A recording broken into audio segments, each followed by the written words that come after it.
Hello everyone and welcome to my YouTube channel. Today we are going to discuss about the latest iOS 18 control center. So if you have recently updated to the latest iOS 18 and after that you are facing problem related to control center, and as you can see with the latest update the control center has been totally changed. And if you see that you can simply check all the settings of the control center from here. Moreover, if you go back, you can simply check all the settings related to control center.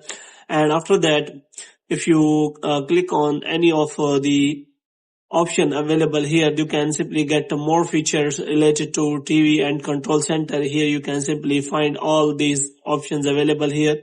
So in this way you can simply scroll to the all options here.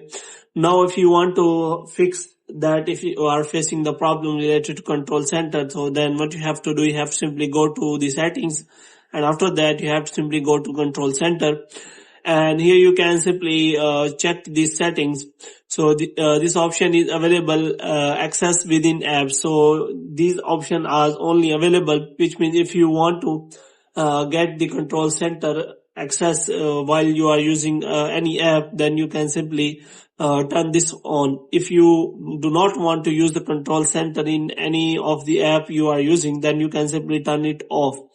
But if you want to go to the settings, then there is no option available. So if you want to check the settings, then you have to simply press and hold the control center, and after that you can simply click on add a control, and after that you can simply find all the option in the control center which you can add. So here you can simply find all the settings. So if you want to add in the control center, if you something is not shown in the control center, then you can simply search for that thing, and after that you can simply add that thing into your control center. And you can also remove anything which you do not want in your control center.